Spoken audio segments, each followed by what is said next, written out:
Okay,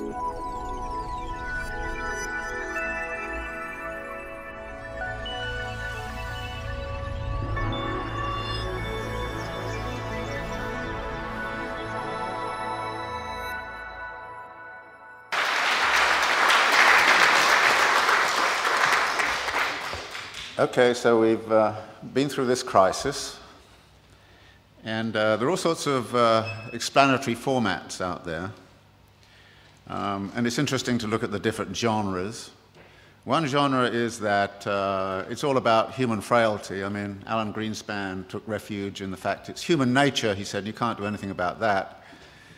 But there's a whole world of explanations that kind of say it's the predatory instincts, it's the instincts for mastery, it's the delusions of investors and the greed and all the rest of it. So there's a whole range of discussion of that. And of course, the more we learn about the daily practices on Wall Street, we kind of figure there's a great deal of truth in all of that. The second genre is that there's institutional failures. The regulators were asleep at the switch.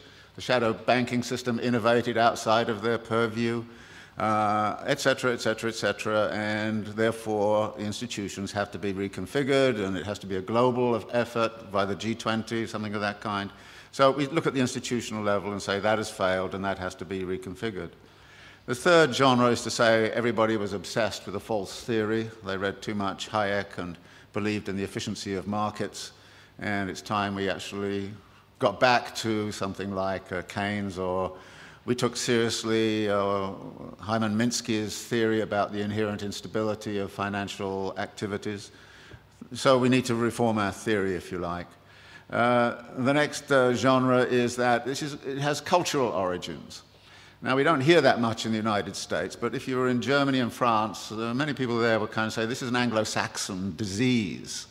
And it's nothing to do with us. I happened to be in Brazil when it was going on, and Lula was kind of saying, well, first off, he was saying, oh, thank God the United States is being disciplined by the equivalent of the IMF. We've been through it 8 times in the last 25 years, and now it's their turn. Fantastic, said Lula, and all the Latin Americans I knew, until it hit them, which it does.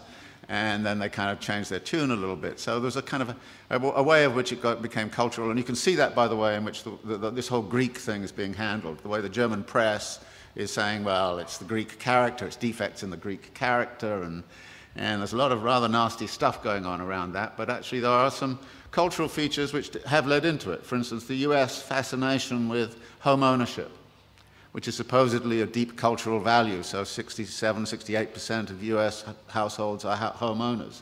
It's only 22% in Switzerland. Of course, it's a cultural value in the United States that's been supported by the mortgage interest tax deduction, which is a huge subsidy. It's been promoted since the 1930s. Very explicitly in the 1930s, it was built up because the theory was that debt-encumbered homeowners don't go on strike. So all along, it's been a kind of a cultural value which has been promoted by kind of political economic processes. But there's a cultural element in this as well. And then there's a kind of notion that there's a failure of policy, and that policy has actually intervened. And there's a funny kind of alliance emerging between the Glenn Beck wing of Fox News and the World Bank, both of whom say the problem is too much regulation of the wrong sort. And the big devil in this is, of course, the way in which the Chinese have been manipulating their currency, which is leading to imbalances. If I wanted to take up my view of this, it would be say, well, actually, I think the mortgage interest rate deduction on housing in the United States warps the housing market, and so if you really want to take that line seriously, you should get rid of that. So there are all of these ways, and all of them have a certain truth. And skilled writers will take one or other of those perspectives and build a story and actually write a very plausible kind of story about this. And I thought to myself, well, what kind of plausible story can I write which is none of the above? Which is one of the things I always think to myself. And it's not hard to do, particularly if you're coming from a Marxist perspective, because, you know, there aren't many people who try to do this analysis from a Marxist perspective, particularly with the long experience I've had of trying to work through Marxian theory and how it works in urban settings and the like. And I was really clued into this by this thing that happened at the London School of Economics about a year and a half ago when Her Majesty the Queen asked the economists, how come you guys didn't see this thing coming? I mean, she didn't say it exactly that way, but, you know, it's just the sentiment. And they got very upset, and then she actually called the governor of the Bank of England and said, how come you didn't see it coming? And then the British Academy put forward this, got all together, all of these economists, and they came up with this fabulous letter to Her Majesty. And it was, it was actually astonishing. It said, well, you know, many dedicated people, intelligent, smart, spent their lives working on aspects of this thing very, very seriously, but the one thing we missed was systemic risk. And you say, what? And then it went on to talk about a politics of denial and all the rest of it. So I thought, well, you know, systemic risk, you know, I can translate it into the Marxian thing. You're talking about the internal contradictions of capital accumulation. And maybe I should write a thing about the internal contradictions of capital accumulation and try to figure out the role of crises in the whole history of capitalism and what's specific and special about the crisis this time around. And there were two ways in which I thought I would do that. One was to sort of look at what's happened since 1970s to now. And the thesis there is that in many ways the form of this current crisis is dictated very much by the way we came out of the last one. That the problem back in the 1970s was excessive power of labour in relationship to capital. That therefore the way out of the crisis last time was to discipline labour. And we know how that was done. It was done by offshoring, it was done by, you know, Thatcher and Reagan, and it was done by neoliberal doctrine, it was done all kinds of different ways. But by 1985 or 86, the labour question had essentially been solved for capital. It had access to all of the world's labour supplies. Nobody in this particular instance has cited greedy unions as the root of the crisis. Nobody in this instance is saying it has anything to do with excessive power of labour. If anything, it's the excessive power of capital, and in particular the excessive power of finance capital, which is the root of the problem. Now, how did that happen? Well, we've been since the 1970s in a phase of what we call wage repression, that wages have remained stagnant. The share of wages in national income right throughout the OECD countries has steadily fallen. It's even steadily fallen in China, of all places. So that there are less and less being paid out in wages. Well, wages turn out to be also the money which buys goods. So if you diminish wages, then you've got a problem with where's your demand going to come from? And the answer was, well, get out your credit cards. We'll give everybody credit cards. So we'll overcome, if you like, the problem of effective demand by actually pumping up the credit economy. And American households, British households have all roughly tripled their debt over the last 20, 30 years. And a vast amount of that debt, of course, has been within the housing market. Now, here too, there's something very interesting, which is when you look at the nature of the crisis, everybody talks about the subprime crisis, but nobody interprets it as a crisis of urbanization. But it is a crisis of urbanization. It's a crisis of urban form, which had a lot to do, of course, with the suburbanization of the United States, the continued proliferation of suburbanization, and all that was going into it. And so the property market became the center of crisis formation. Now, this is not the first time that's happened. Since the 1970s, one of the ways in which you solved the labour problem was offshoring. In order to offshore, you needed a new financial architecture, which meant that you needed to reform global financial institutions. And you did that in such a way that everything became very volatile. You know, currencies were moving all over the place. And the volatility has actually contributed to a large number of crises since the 1970s. So we've had hundreds of crises since the 1970s, and many of them have been focused on housing and property development. In the United States, we had a huge savings and loan crisis, and back in this country in 1987, 88, there was a real problem in the housing market. So the Japanese land market crashed in 1990, and Japan hasn't recovered since. In 1992, the Swedish banking system had to be nationalized because of the excessive development in the property market. The Southeast Asian crash in 1997-98 was triggered by excessive property development in Thailand. And you suddenly look around and you see this world since 1970 has been highly volatile. A lot of the money's been flowing into things like housing and property development, and a lot of that has gone bad and gone sour, and you've had these crashes after crashes after crashes. And when you look back and you look at the pattern of crises since the 1970s, you would see the present one, and in this I think Lula is right, that actually, I remember writing around 2005 that if you looked at the aggregate data of the United States, it should be like Argentina in 2001. And everybody looked at it and said, impossible. But now the Argentinians are kind of saying, yeah, you do look like we were in 2001. The only thing is you haven't had a few revolutions and you haven't thrown out presidents and things like that, which we did. So this is the volatility of the thing, and so there's a long historical pattern here where you see crises forming and dissipating, moving around. Southeast Asian, East and Southeast Asian, moved to Russia, moved to Brazil, moved to Argentina. In fact, it's just, and out of this comes a theory which is very, very important, that capitalism never solves its crisis problems. It moves them around geographically.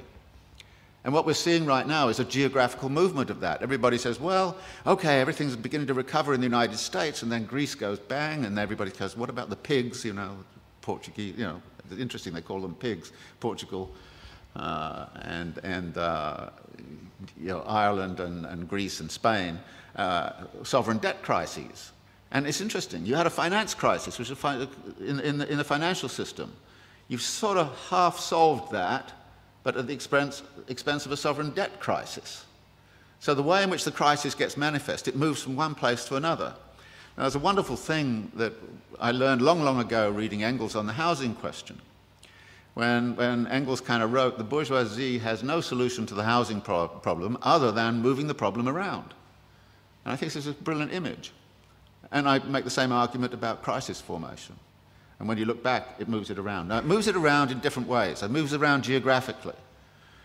And of course, we see the recovery being uneven geographically. The Chinese roaring along right now, but I'm very concerned about how they're roaring along. They're actually into a huge property boom.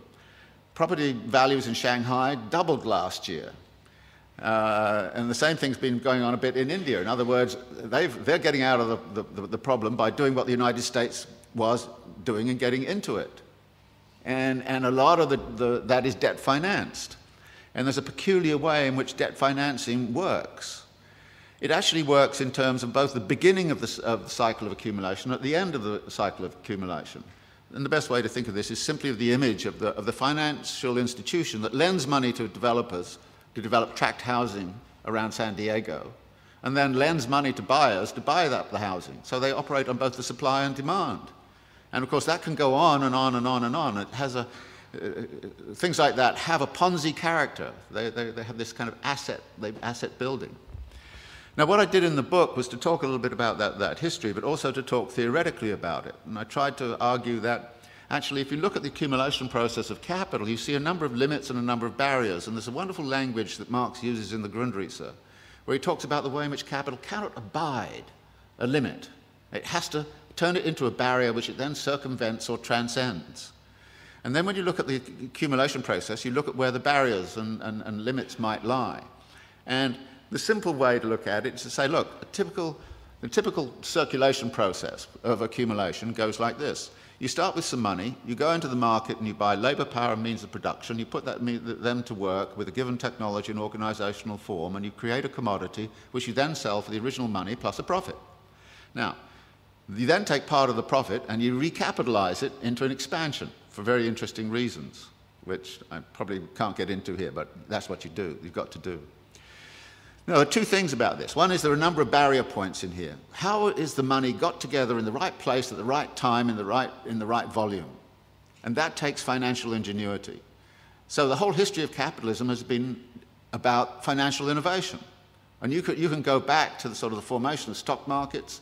You can go back to all of these things. So it's always been about financial innovation, absolutely essential. And financial innovation has the effect of also empowering the financiers. And the excessive power of the financiers can sometimes, they do get greedy, no question about it. And if you look at financial profits in the United States, they were soaring after 1990. They're going up like this. Profits in manufacturing were coming down like this. And you could see the imbalance. In this country, I think the way in which this country has sided with the City of London against British manufacturing since the 1950s onwards has had very serious implications for the economy of this country. You've actually screwed industry in order to keep, financiers happy. So you see those tensions, and that all arises because of the power of the financiers. There's then the problem of the labour market. I don't have to go into that, but, back in the 1970s, there was indeed a real problem with the labour market. Not a problem there right now. That's not where the barrier is. There's then a problem in means of production. It's a complicated story there, but behind that lies the question of the limits in nature. Are there limits? Are there natural limits? And people are talking about that now. It comes back. Although it's interesting, that question always comes back when there's a crisis. It came back in 1970s when there was a crisis. Remember, limits to growth and all that kind of stuff? It always comes back. And I think one of the reasons it comes back is because whether it's real or not is another interesting question. Whether peak oil is real or not is an interesting question. But capitalists, when there's a real problem, start saying, well, the problem's not me, it's the limits in nature. See, you displace the problem of capitalism by saying it's a natural, it's natural somehow. So there's that problem. Then there's a problem of technologies and organizational form.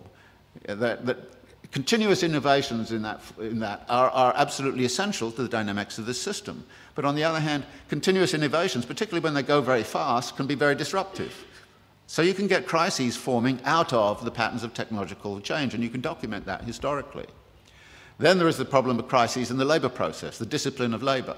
Again, back in the 60s and 70s, labor discipline on the shop floor was a real problem. Not a problem anymore. They found docile labor forces all over the place, so it's not really a problem anymore. And then there's a problem of the market. Where's the more going to come from at the end of the day? Where's the more money coming from, the more effective demand? Now, there's an interesting question there, where that extra effective demand is going to come from. And that effective demand, there are various ways in which it could be solved. Historically, you could say, well, actually, it was all the feudal lords who had all that gold, and you could actually, sell stuff to them, and so there was, if you like, a gold reserve, a money reserve in the feudal classes. I mean, there's a bit of that left. I mean, there's a lot of gold in the Vatican, which they may have to sell off to pay for the sins of their priests, but that's another question. But there's not much left there. There's not much feudal residual there. Then there's an outside of the system, which Rosa Luxemburg talked about. There were, in the 19th century, a lot of silver in China, so you get the Indians to grow opium to sell to the Chinese. The silver comes to India, and then the Indians have to pay the silver for the textiles which are imported from Manchester, so you get something of that kind. You can't do that anymore.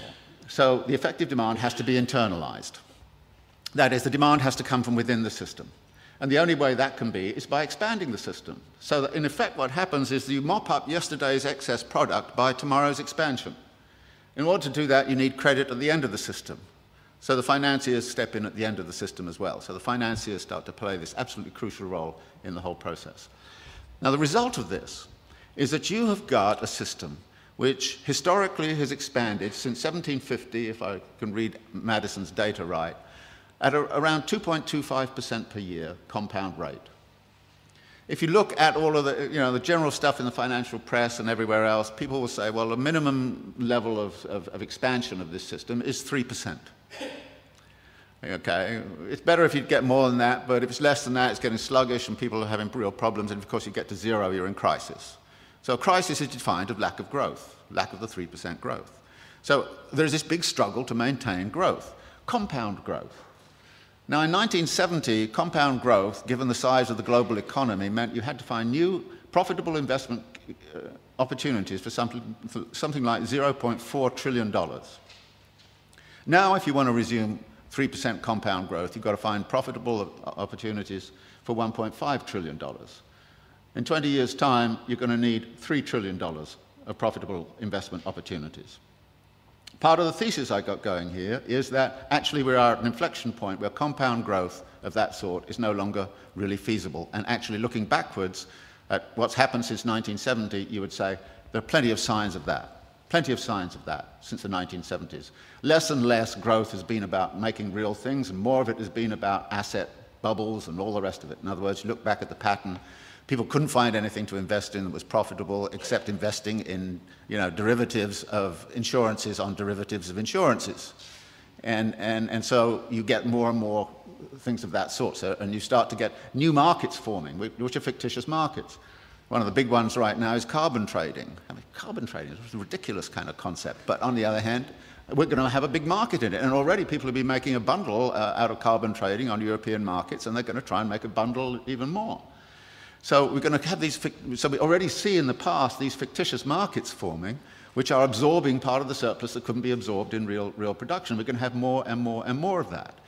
Put in physical terms, imagine 3% compound growth when capital was constituted by what was physically going on in Manchester, Birmingham, and a few other hot spots in the global economy, say in 1750, 1780.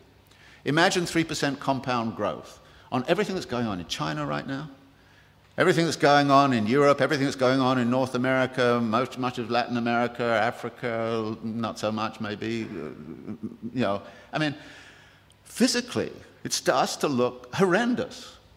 when you start to say 3% compound growth on that. And I think that is the underlying problem. Everybody says we've got to get back to growth. You can't do it. And actually the only way you can do it is by creating fictions that cannot last. And so we're going to get increasing speculative activity. In other words, you can't regulate the financial institutions if you prevent the financial institutions from creating fictitious markets. That is where we're going. That is where we have been going over the last 30 years. And we're going to go there even more after. Now, the result of this is to say, look, I don't think compound growth forever is a possibility. Politically, this means that you need to get a hold of the creation of the surplus. Somehow or other, there has to be social control over the production and utilization of the surplus, which is going to require a completely different form of economy from that is given to us by the capitalist rules of engagement. So we have, actually, any sensible person right now would join an anti-capitalist organization. And you have to.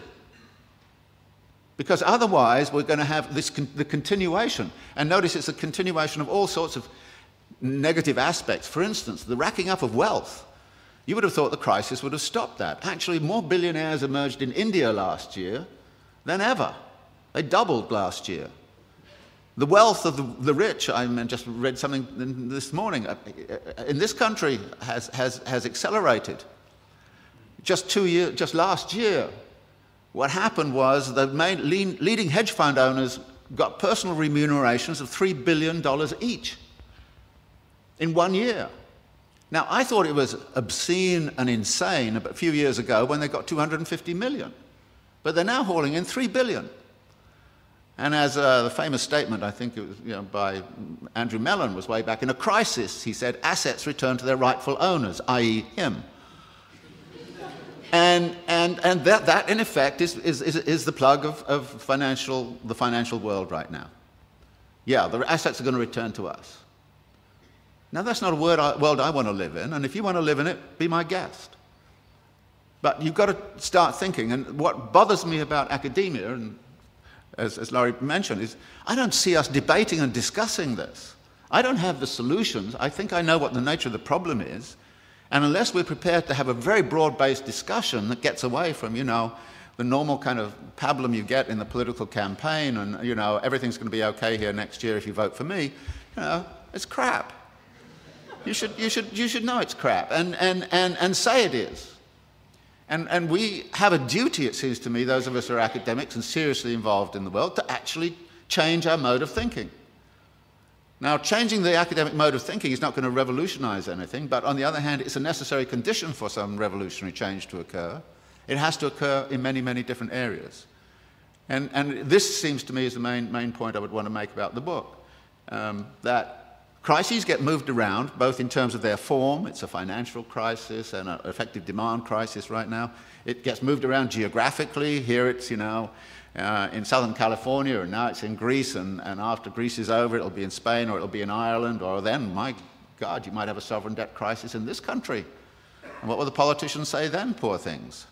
I mean, it's just, so it moves around, and these kinds of ways. And we have to get a grasp on that. And that's, in effect, what I was trying to say is that what I can tell you and show to a considerable degree is how it's moving around, why it's moving around, and what the inherent problems are in it. Well, I've spoken long enough, so let me leave it there. Thanks very much. I just a couple of things I'd like to raise with you. I don't want to hog this at all, because there are so many people here, and I'm certain you've got so many questions. I'm just interested because we're, of course, in the middle of the election campaign here at the moment. And, of course, it's interesting. I don't know whether you've had a chance to look at the way in which the various candidates and political parties are talking about the economic crisis and talking about the resolution of the economic crisis. It seems to me, just to mention something I just mentioned to you before, the ways in which almost members of the Labour Party have been instructed, persistently instructed, to refer constantly to the global nature of the economic crisis. It's as though they've all been taken into a room and told that they must say global. But in fact, I mean, this idea that this is something which has affected the entire world and is nothing specifically to do what is going on in the UK, you would like to suggest is really a myth. Yeah, and beyond that, I mean, it's so interesting. I mean, in Germany, they kind of say, you know, it's made in USA. On the other hand, German industry was booming by exporting to the debt-laden US economy. And they're pretending it has nothing to do with them, when in fact it had everything to do with them. And again and again and again, you'll see people avoiding, you know, dealing with that. And the Greece thing, and actually the Spain thing is particularly interesting. If it wasn't for German investment around the Mediterranean littoral and around all those condominiums that are now standing empty, the Spanish economy would not probably be heading down the chute as it is right now. So in other words, the Germans have played a key role in creating the problems in Greece and the United States. And they say it has nothing to do with them. They were good, honest Germans just working on what they were doing. And you know, but everybody does this. The people in the US do it. They blame China, you know, it's the Chinese, and I'm sure the Chinese blame the US. I mean, so there's a tremendous kind of game being played here, which actually, talk about the politics of denial, is real serious. But what about the relative insulation of some countries from this? I mean, we all know about Iceland, the way in which Iceland, as it were, went the whole line and became utterly engaged in these spurious forms of investment. But what about countries which somehow managed to escape the worst effects? What was it about the nature of those countries, about their economic policies, which allowed them that degree of insulation? Well, it varies. I mean, you know, the neoliberal line was not universally adopted. And it is perfectly true that say, Germany did not dismantle its social protections, or Sweden didn't dismantle its social protections in the same way. When the problems arose, they didn't have the need for a stimulus package in the same kind of way. But then there are some very odd things. For instance, I was in Lebanon last summer, and I said, how's the crisis affecting you? And they said, not at all. And I said, well, why not? And they kind of said, well, you know, we have such a huge building program, rebuilding after the Israelis bombed us, that actually we have full employment, and you know, and you kind of go, well, this is bizarre, you know, what are we going to do? Suggest that actually the solution for the United States is to have somebody bomb the United States, and then they can, then they'd have a stimulus program, you know, that might work, you know. But it's so interesting when you go to different places, you find different policy networks, and so there's what I call an uneven geographical development of it, and it's very hard to track. I mean, I would not have expected the crisis to erupt in Greece the way it's done, and the way in which that is now threatening the whole euro, which is actually then going to be troubling for the whole global financial system. I wouldn't have expected that. And there's a lot of unintended consequences and flows and interactions, which, and the remittances. The fact that in New York, a large number of the domestic servants are from Haiti, the flow of remittances to Haiti has dropped off like crazy. And Haiti is being in, you know, it was before the earthquake, it was in dire trouble because of the lack of remittances. Same is happening in places like Kerala in India, which rely on it. And you know, the interconnectedness is there, and you've got to track it all, and it's very difficult to do, particularly if you're only one person who's thinking about it. One other question, and that was a sort of analytical question about the contemporary situation, but if we're talking about the future, I mean, you provide a very dramatic description of neoliberalism and the emphasis upon individuality and personal self-fulfillment and entrepreneurship and all of this. I mean, at a time when you might have thought some sort of collective reaction to the recurrent crisis of capitalism was being demanded, this is the time when neoliberalism appears to have unleashed individuality in a form in which we've never seen it in history before. So there seems almost a paradox there. Where can we look for hope in the idea of some collective response to these recurrent crises when individualism is so rampant? Yeah, I mean, one of the things I found very distressing, there's some survey data on people who lost their homes in the United States. And the primary source that they blame for it is themselves. They don't blame the system, not at all. But this is the depth of an ideological configuration. And it takes a long time to shake that up. The one cause for hope I have is that if you look back, say in the United States, there was a collapse of 1929. It wasn't until 1933 that you start to see the big collective social movements that kind of say enough is enough. And you start to see immense pressure on Roosevelt to do something like, institute all of those things that we now live with, like Social Security and reforms of the banking system and all the rest of it. And it took about 4 years before that really came to maturation. One of the arguments I make in the book is I think we're in a legitimation crisis. The legitimacy of neoliberal kind of ideology is in question. But nobody knows exactly what to put in its place. And I think there's a searching for what to put in its place. But it's going to take a little while, I think, before, if you like, that legitimation crisis produces a political movement of some kind. At least that's my hope.